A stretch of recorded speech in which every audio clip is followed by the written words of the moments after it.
group stages have finally finished. The first week showed us a lot of surprises. The second week, everything kind of filed out as we expected. We got to stick together. NA has to stick together now since we're out of Worlds. So okay. I'm glad to have you here today. Europe, Korea have made it on, but the LMS as well, showing up very big at the end of the group stages. And now we're on to the quarterfinals. Looking at the matches we have this week, Origin versus Flash Wolves, SKT versus AHQ. That's AHQ Esports Club, Edward Gaming versus Fnatic, and the LCK playoff rematch of KT Rolster versus the KOO Tigers. And a lot of people are saying this is one of the best quarterfinals we've ever had coming out of groups. It shows that the finals is going to be huge this year with whatever teams go. Let's start with the first matchup.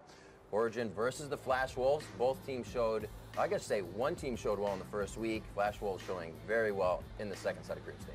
I don't know what to think about the Flash Wolves really, Riv, because they play to the level of their opponents, and when we see them playing KOO, getting that 2-0, they look strong. We saw Maple's incredibly dominant performance on LeBlanc that was quite impressive, and living up to the expectations that people had of him as the best laner in the LMS coming out into Worlds. But at the same time, this is a team that lost to Pain Gaming, and even when they beat Pain, didn't look all that clean. So I really wonder what this team's ceiling is, because I haven't really seen it yet. Yeah, coming into this week, we were expecting Origin to finish first and potentially Flash Wolves second, so you could have seen these quarterfinals in a completely different light. But Origin, they went in fantastic week one, but then they kind of started dropping the ball a little bit. Even in the games they won against TSM, I feel their early to mid game, especially before the 15-minute mark, is still a little shaky, and then they get back into it with some vision. So Flash Wolves, they have a shot at breaking this matchup open depending on what level they bring, and if they finally start playing like their own style higher than their opponents, just like Monty says, instead of just adapting to whatever is happening in the game. So it could actually swing both ways. I think it's actually a really interesting matchup just based on sort of the roles that every player plays in their team. Like, for example, NL is the literal damage per minute leader of the entire World Championship, the AD carry here on Flash Wolves. Then Maple, the mid laner, is #2. So they somehow have the #1 and 2 players in damage per minute on the same team, which is ridiculous, first of all. So those are the big star players.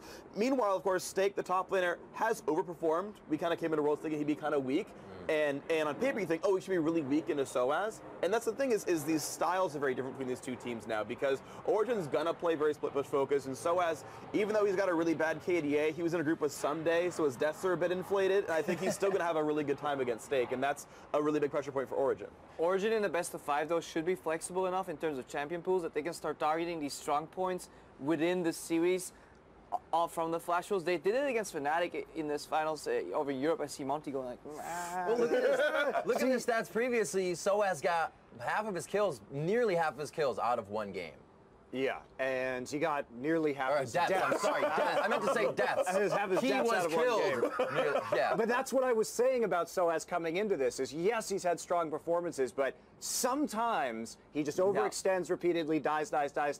He's got to stop doing that. Yeah. As for the other matchups, sure, Origin came out strong, but I feel in the second week of play, even though XPEK is doing much better than he did for most of the season in Europe, I wonder about this teleport Orianna.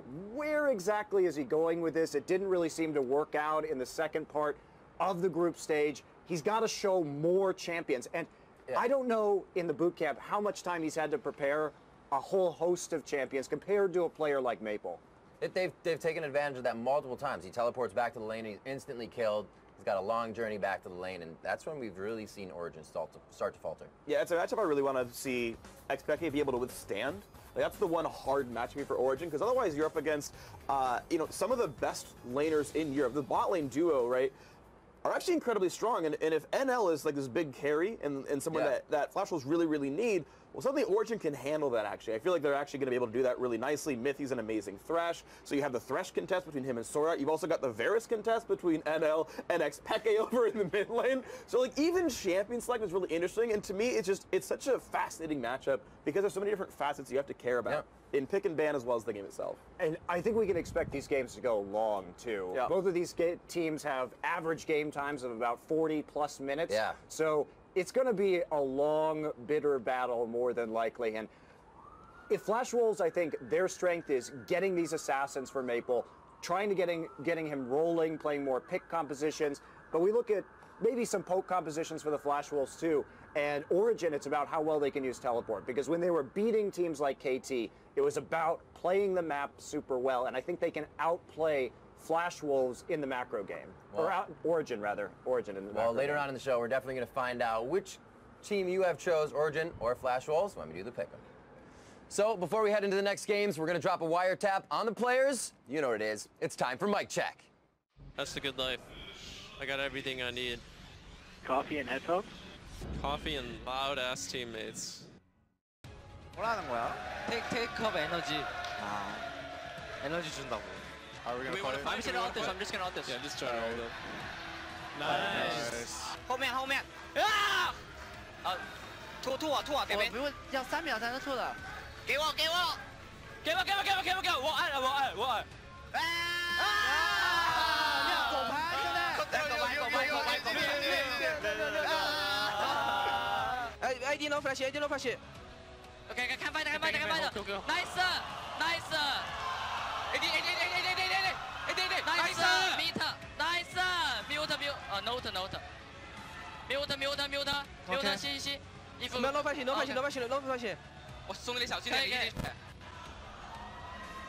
看 ，I got one more kill，nice。pumpkin 气。多巴龙。你不行。这个英雄有点好玩嘛。나 2초 가자. 2초. 왔다. 나이스. 죽여. 우리 팀 잘한다. 죽여 그냥. 뭐 보여줘. 겐치. 징거스. 뭐 줄 뻔했어. 안돼. 야 싸워. 그냥 죽여. 누구야? 죽었어. 누구야? 벌써 누구야? 죽었어. 야, 너. 제발. I'm on listen. Wait, listen. Yasuo. Okay, nice. They're only two. Pentakill. Penta. Go Cannon. I'm coming. Nice, go Penta, please. Flash. Attack him.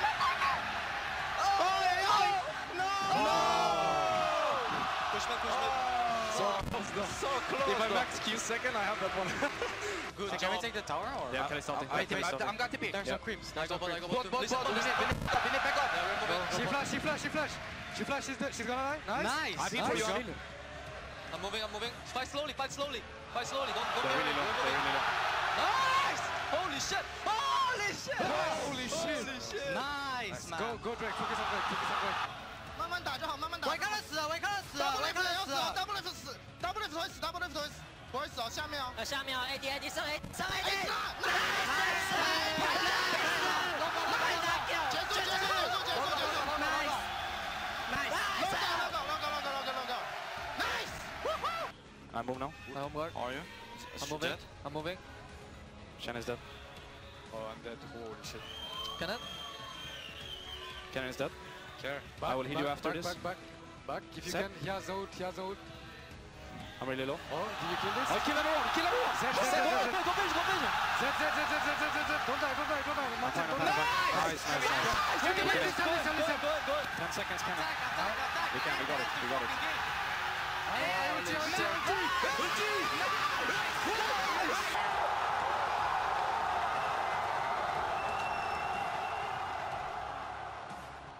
So we're definitely going to be looking to get a lot more nice as we move on to the quarterfinals, and I'm sure we'll get it out of these groups. But to move on to our next game, SKT versus AHQ, I'm sure a lot of people have the same pick 'em bracket on this one, but I definitely want to look at some of the matchups. Can Faker break down the door? What's going to happen on the rest of the map?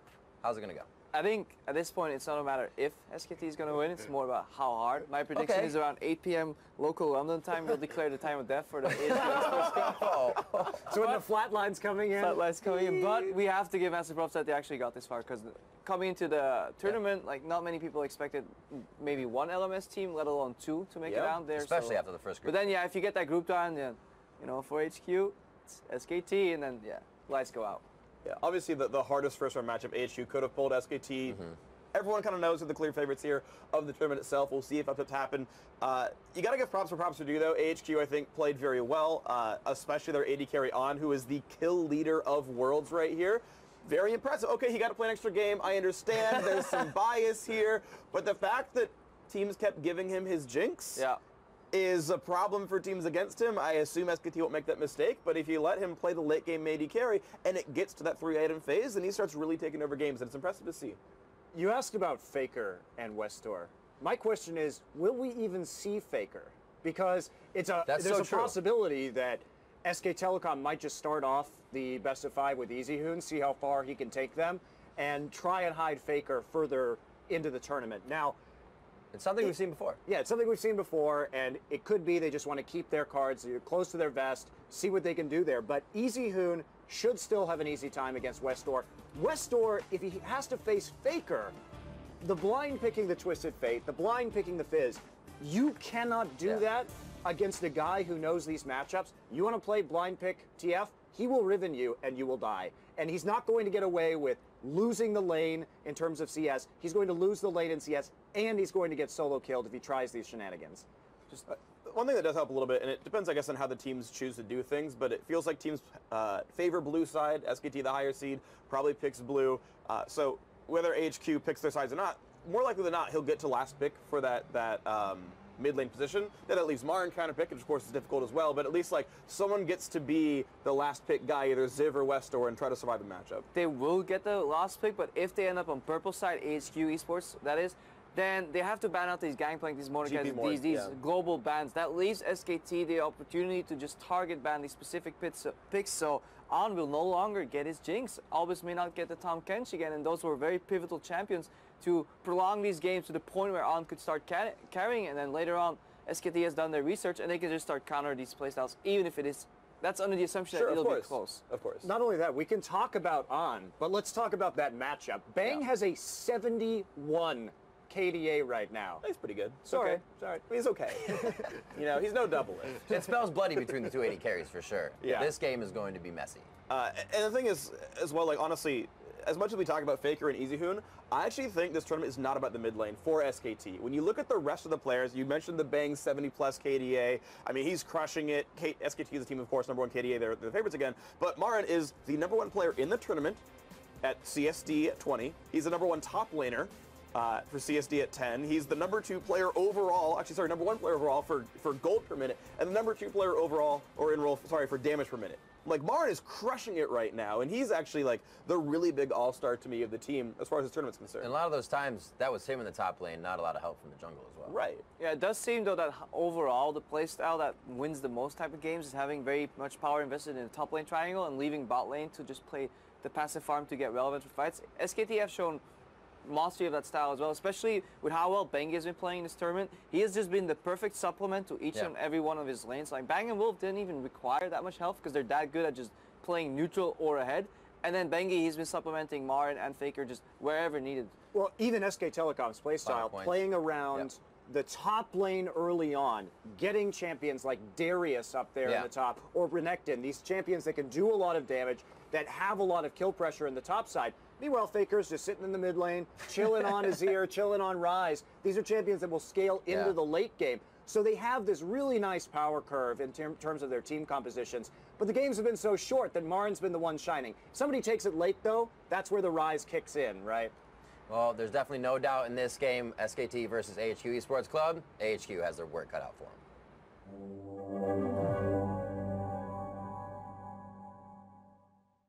Hey guys, we're going to see how SKT and AHQ do in their match in a little bit, but first I want to talk about Twitter. Last week's Twitter question was, what's going to be the next unique champion played at the World Championship? And for bonus points, who's going to play it? Now, the unique champion was actually Leona Support. 3 of you got it right, so congrats to you guys. At Wesley Way, at Valiant Serpent, and at Lol Stregor all said Leona, so props to that one. But to get into the Hall of Fame, you had to tell us who was going to play that champion. And sadly, even though Coup Tigers played on the very first day, no one thought that it was going to be Gorilla picking that champion out. That's the Coup Tiger Support, so sadly, no MVPs. It's okay, though. Moving on, I want to talk about the fact that that brought us to 69 unique champions played at the World Championship throughout that week. 24 unique mid laners at Worlds so far. And I want to talk about some more stats as well, because Talking about kill leaders, let's do that one. KT Rolster has a tie for first place. Their AD carry Arrow, their top laner Someday, 37 kills in the regularly scheduled games. If you go into the tiebreakers, then you get a 7th game, and then you have AHQ's AD carry On, tops them at 38. Of course, you can't have kills without deaths, so death leader, bit of a sad trombone. G4, the mid laner for the Bangkok Titans, 31 deaths. I mean, he did blind pick Aurelia into Faker, so you can kind of see why he's the record holder there. Unfortunately, no more deaths for him. He's out of the tournament. Talk about damage. Damage is always fun as well. The Flash Wolves AD carry NL holds the damage per minute record at 833.9, which is stupidly high. That guy's crushing faces, so props to him for that record. And to talk about other stupidly high records, how about KDA? SK Telecom's AD carry Bang has a 71. That is ridiculous. That is absolutely incredible. And speaking of incredible records like that, that brings us to this week's Twitter question, which is, who is going to have the highest KDA in the quarterfinals? I'm going to say Bang. I think it's an easy one to pick out there. But for bonus points and for the spot in the Hall of Fame, tell us what his KDA is going to be. I'm going to guess 32. Bang's going to have a 32 KDA in his quarterfinal against AHQ. If I'm right, I'm in the Hall of Fame. If you're right, you'll be in the Hall of Fame. If you want to respond to this one, of course, tweet at LOL Esports. Use the hashtag PTL. We'll see if you make it.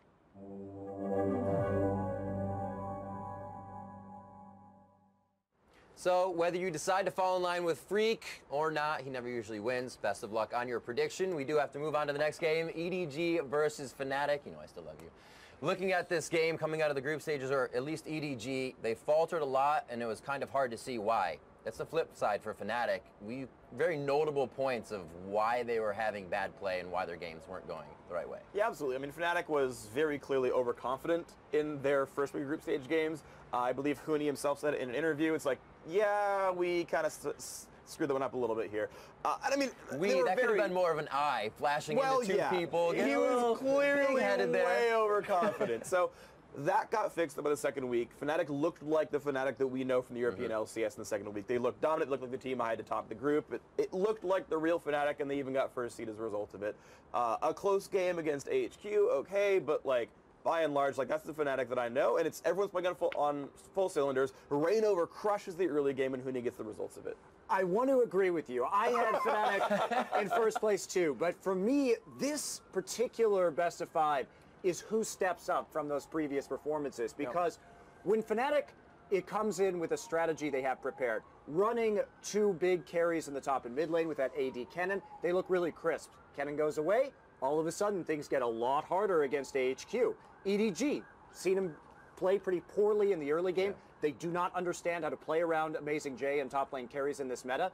So it's whoever fixes their problems first, but I am very concerned about Fnatic's longevity in a best of 5, where they can't just use a very refined strategy that they have. It will just be banned out instantly, and then they have to fall back on something that maybe is a little less practiced. The best of series is where Fnatic found themselves getting the first losses in the regular season this year. Yeah, the biggest problem I have with the way Fnatic went down in week 1 is just that these are all problems that we've seen before, and we can go back all the way to the end of spring split, the start of summer, to an extent where Huni was playing either too overconfident or nothing was happening with Fnatic until they got that magic teleport. But as teams are getting better dealing with those teleports, those openings won't be as pronounced anymore. Then at the other side though, EDG coming to the tournament, everyone's like, Klilov, best jungler, second best jungler in the tournament. He will completely dumpster Reignover. Right now it seems Reignover is actually playing a lot better, especially in terms of understanding where he needs to be on the map.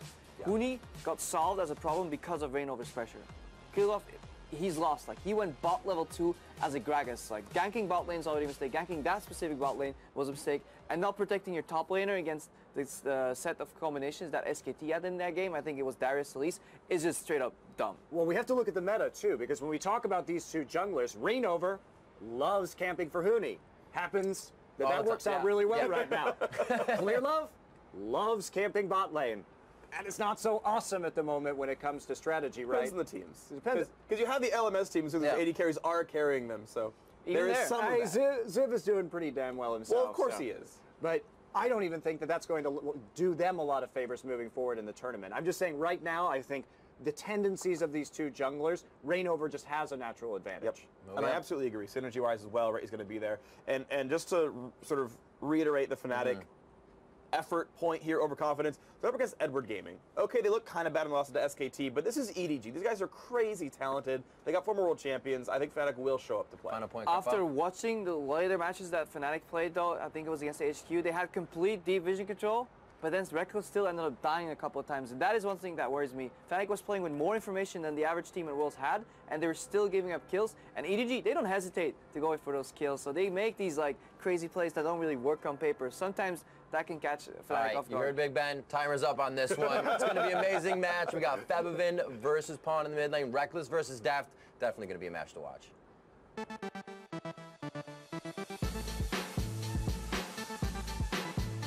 So, before we move on to the last matchup, we are going to do a quick lightning round of studs and duds. However, no duds this time. I just want your studs. Freak, we will start with you. Who's going to kind of be that standout player coming out of the quarterfinals? Well, I'm going to give you 2 for 1, Riv, because I'm going to give you the duds as well. It's the 40-some-odd players who didn't make the quarterfinals. Duds, all of you.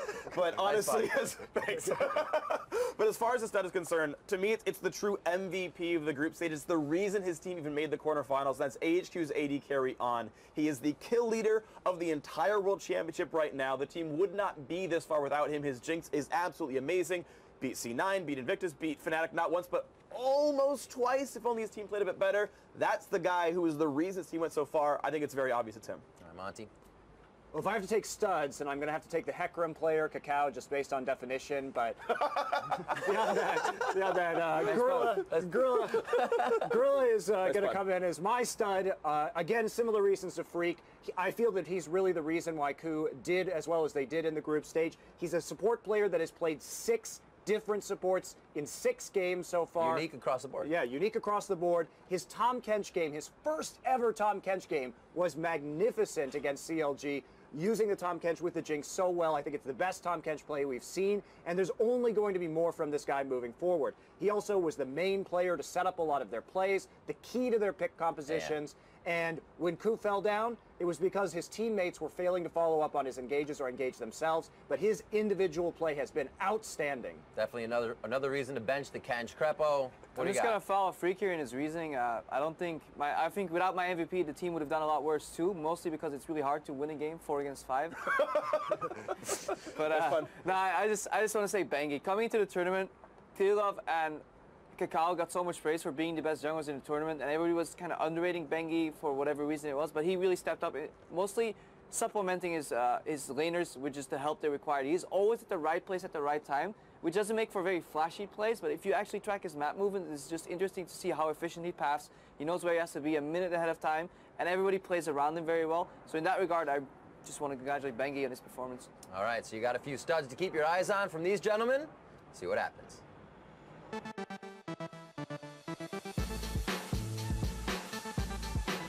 So now that we got everyone's studs out of the way with all the Freak studs that still aren't at Worlds, we have to look at the last game. Pretty much, I would call the stud of games. KT versus KOO, the rematch of the LCK playoff, of an LCK playoff game, and it should be absolutely amazing. Monty, I know you've been talking about it all week or a few days since you've seen the matchup. I'm so excited about this. It was a 5-game series in the Korean playoffs. It really did deliver it. It could have gone either way all the way up into that blind pick match. So I think we're going to see great things out of this one. Nagne stepping up his performance towards the end of the second week. We've seen Kuro do very, very well so far this tournament, which was a bit of a surprise. So this one should be fireworks, I think. And I'm actually especially excited for the top lane matchup here, because even though I was expecting all these top lane carries and it's boiled down to mostly just Darius versus Gnar, we see enough branching out from these guys that it makes it really exciting. Someday is incredible. He's my top lane superhero. And Smeb's played really good too, actually. He stepped up quite nicely. He was one of the best top laners we saw in that group. And it was full of actually some pretty good top laners. So that's a matchup that really excites me. I want to see what they play. I want to see some more Fiora. I want to see something new. Like, I like that we saw like, a little bit of Renekton come out to make things crazy. And so just seeing what else they branch out with now they counter each other is going to be really fun. Fun fact is that both Smeb and Someday both had Riven pentakills this season out of the top lane. So we've got a couple really good Riven players going head to head. Too bad we don't get that blind pick. I just think both these teams will be very interesting to watch in the best of 5, mostly due to their drafting. They seem to be having very good drafts this tournament around. And going back to that series that was very close there, that they played in playoffs, I think these teams improved on their weaknesses and kept their strengths. Usually when you see teams adapt, they kind of lose something here and gain something here, but looking at both Kuro and Nagne, I think they play significantly better than people expected, so that adds another layer of like versatility and just explosiveness to this matchup. So overall, going to be interesting. Nagne has definitely been stepping up. Looking at that bot lane, Peekaboo versus Gorilla. This is going to be awesome to watch.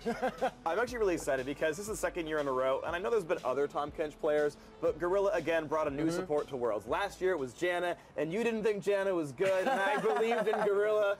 Hey, we can pull up the quote. Neither of you guys believed that Janna was any good. Next tape, please. Please don't put that there. Please don't. And Tahm Kench is another one, and he's not the only guy, but I love that he brings something every Worlds. Gorilla is really exciting for me, and Peekaboo's of course been wonderful as well. Also, the Veigar, I've seen him play in solo queue. And remember, Gorilla is the guy that got Veigar nerfed in the first place. So we know he's an amazing Veigar player. I want to see him play it on support again. I just love seeing them face off in a meta where it's not peel supports, because if this was last World, it's like, yeah, Peekaboo against Gorilla.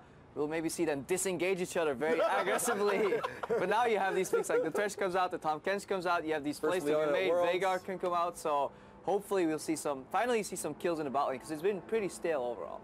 So looking at this game by everyone, the last playoffs to this playoffs, is this going to be another best of 5, or does a team have a chance to just take it right away, 3-0? I don't think 3-0. I think that would be very far-fetched. KOO will have something different. They are a very creative team. They're very good at creating these new strategies. They've invented so many meta picks, so many meta compositions this year. I'm sure they'll have a trick up their sleeve. They'll at least get one, but I think it will go to all 5. All right, Ben's telling us to stop again, guys. Final matchup on that. It's going to be amazing to watch, the rematch of the LCK playoffs.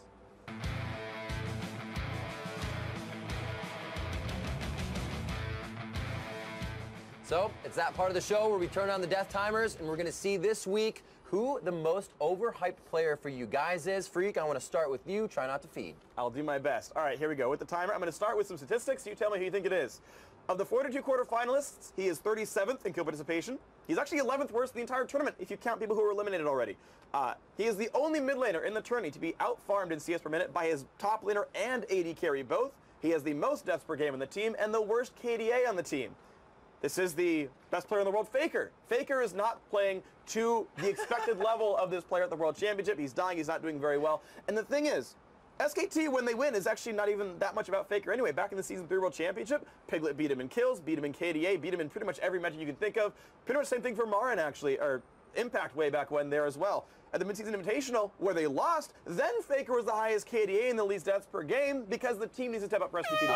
No, you have to look at it as an insurance policy. They put him on Rise. He's supposed to scale. What is he supposed to do when they win all their games in under 30 minutes? Not get caught at the start of a team fight. He's going to play kick-ass next time. You get to go I would next. love to see that. Freak, I'm just going to make a mark here. Protective custody. That comment. All right, Monty, you're up next. Death timer, 45 seconds. Hit it. All right, for me, it was Godby. Coming in here, he was supposed to be one of the best mid laners at this tournament. We wanted him to play aggressive. This guy pretty much brought mid lane teleport back into the meta. LGD didn't show up. His teleports were garbage for the most part, and we saw him going back to comfort picks. I don't think Varus in the mid lane is good right now. I think it takes too long to scale, and it's not going to be working, I think, at a very high level. Yet he comes in with that. His Diana at first, really lackluster. Plays Anivia. I mean, come on. I want to see him going in. When he gets to the second week, starts playing LeBlanc, starts playing Diana, starts playing the style of aggressive mid lane that we know him for, that's when he gets back. But this guy looked way off the mark from what we've seen previously. All right. Anything to say to your fans? You beat the timer. No, just kidding. Faker's great. Too late. Too late. Doesn't count. You're disqualified. So, 2 mid laners already. Crepo, are you sticking in the mid lane? Who's your most overhyped here? Let me just paint you the picture. You're in a meta game where barely 1 or 2 solo kills happen 2v2. You have top lane carries everywhere, and junglers have to impact the entirety of the map. You pick Gragas after you give a top lane counter pick Gnar into Darius matchup, and you decide to kill bot level 2. You walk bot, you get spotted, you do nothing. Meanwhile, your top laner dies in a counter pick matchup. The jungler dives him, and suddenly you lose the entire game. This is beautiful. I'm looking at a Rembrandt right now. Who is it? Kirillov did that. Okay. Arguably the best jungler in the world coming to this tournament. I don't get it. I don't know why. Watching it again, 2 times, 3 times, I still don't understand that decision. You lose an entire game by just keep farming. Just walk to the top lane, kill the enemy, and the game's winnable. But Clearlove actually has the highest kill participation for a jungler. No, can't say anymore. Crep, you finished early. No one on that team is doing Why didn't you take Crepo's time? No. Okay, we're going to draft from you, Crepo. You got 3 seconds to say what you want. Huh? You're wrong. Hashtag freak win? Okay. There it is. There it is. Can you say hashtag freak win for me? No. Okay. Oh, man. So across the board, we got Faker, Godv, and Clear Love. Gentlemen, we'll have to see if they can really live up to the hype. Whoever you think had the best overhyped player, you can vote for them on Twitter at LOL Esports. Make sure to use the hashtag FreakWin if you think Freak was right. Hashtag MontyWin if you want to go with Monty, or hashtag CrepoWin if you want to go with Crepo. If you want to stay neutral like me, hashtag RivWin.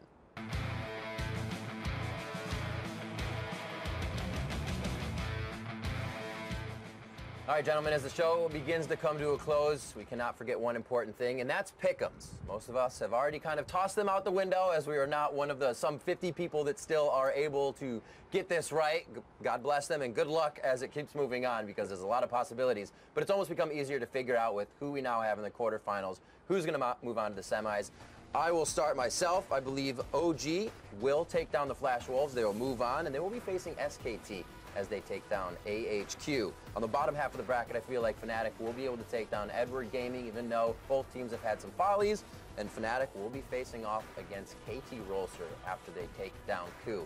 Moving on from that, I do have my finals becoming SKT versus Fnatic, which I think actually a lot of people are going to have. Freak, what are you looking at? NA, stick together. Pride on that one. Exactly the same roster. Origin for Flash Wolves. I think it really depends on if Soaz can tilt and or if Maple can crush Xpeke, but that's the two big bets to watch for me. SG or AHQ, I think this is like 95-1 odds right there. Like, this is very hard for AHQ, so maybe they can live up to their inner TPA and do it anyway. Fnatic over EDG is also very close. Depends if EDG shows up. The EDG from the group stage where they got trounced by SKT, or the one where they won MSI. It just depends which Edward Gaming shows up, if they can figure out to go to the top lane.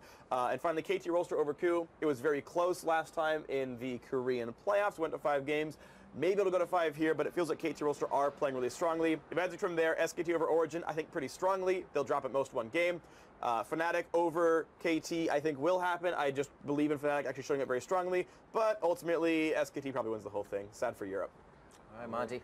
So for me, I think we're going to agree on all of these quarterfinal matchups. I think it's going to be Origin, could be a close game against Flash Wolves, but considering they play the map better, I think that they're going to take that win. SK Telecom, nothing more needs to be said. We have the Fnatic Edward Gaming. I don't think EDG can fix their top lane jungle synergy problems and their lane swap problems in a week, so Fnatic should take a close one. They may get outplayed on an individual basis in a game or two, but they should win the series. And then finally wrapping it up, again, KT over KU, repeating that last best-of-5 performance, though it could be another close one. Now here is where we're going to disagree, all right? All right. AHQ over SKT. SKT over Origin. Pretty smooth sailing into the finals for SKT. KT over Fnatic. I really like the Someday Huni matchup. Sunday's been so stable. Huni's been a bit wishy-washy in that top lane. I think they've got what it takes to make the first ever All-Korean World Championship final. It is the destiny of this tournament to get there again. We will see. Crepo, finish us off. To save some time here on the quarterfinals, I'm just going to quote Sneaky and say same. I definitely agree with all of you guys. Perfect. But for me, thank you very much. I think Fnatic's going straight to finals. They will actually become the 2nd team in history to beat the Koreans in a best-of-5 overall. And if Monty disagrees, to ease his pain, when Fnatic does get to the final, I'll just buy you a cheeky Nando's. All right. And of course, spoken from the man himself, the one guy who has ever beat a Korean team in a best-of-5. I actually had to ask Monty right before this segment. I was like, has anybody ever beaten these guys? I was like, yeah, you did. You beat them. Okay. Najim Blacksword champions back all the way in 2012 in the semifinal to make the final. Yeah. And then we won that best-of-3 in the final. Yeah. That's what I remember. I watched that live. So you've heard our picks. Head over to pick'em.lolesports.com to lock in your picks, whether pick with us, pick against us. Good luck on how you do, because a lot of us did not get anything in the group stages right. Now, moving on, the games will be starting Thursday and Friday at the same time. That's 9 a.m. Pacific, 6 p.m. Central European Summertime. Do not miss them.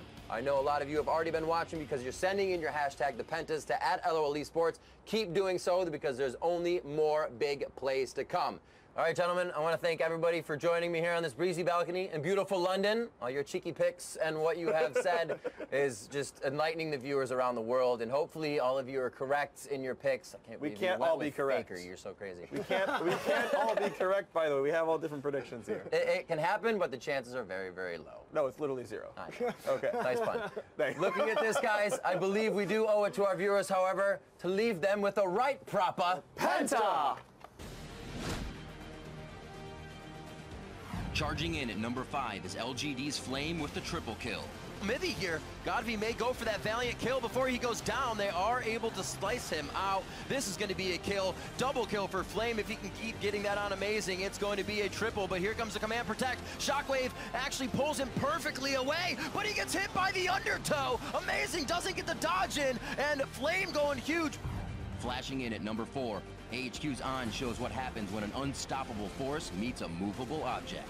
Westor's made it in range thanks to the Destiny and the Gate, and Sneaky eats a Javelin from Mountain. The Engage is flashed away, On stays alive, and Albus throws down the Maelstrom. You can't expect a Flash Malphite ulti to take that guy down right now. Beautiful flash. That's a game-winning flash right there. Coming in at number 3, KT's Pickaboo makes room for Arrow's safe passage. Blind face-taking as Evelyn is incredibly dangerous. TBQ and PYL getting aggressive. Flame is back as well. Camping on the lantern. In a lot of trouble. PYL gets grabbed. He got it on the lantern. I can't believe it. Actually, I totally can. That's Pickaboo. Arrow looked like he was just out of luck here. Yeah, at first you're like, PYL is going to get him under the turret. Oh, turret's gone. All right, camping. No. Oh, man. That is beautiful. At number 2, the Flash Wolves' NL got everyone excited with his pentakill. Because then COG would have been able to disengage. They attempted again. These guys are just too tanky. Karsa, pretty damn big right here, takes a full hit from 3 members of Counter Logic Gaming, and they're right back in. Another unstoppable force, 4-member pop-up, double lift on the outside. They're gonna actually have to look away from him. Stake's gonna take down a 1v1. Double kill coming in for NL, looking for a triple kill. That's a triple. That's gonna be the quadra. He gets a pentakill. NL, pentakill. And our number 1 play this week was Fnatic's Huni with the quadra kill. But at the same time, a fight in the bottom side. Ulti used on the Kitties keeping life. Reckless tries to zone the team out. This Annie's so low, but there come the teleports. Huni has arrived, and holy crap! Everyone's dying in this fight. Reckless goes down. Zatai gets a bunch done, but Huni, the double, the stun, the triple kill, the quadra kill for Huni.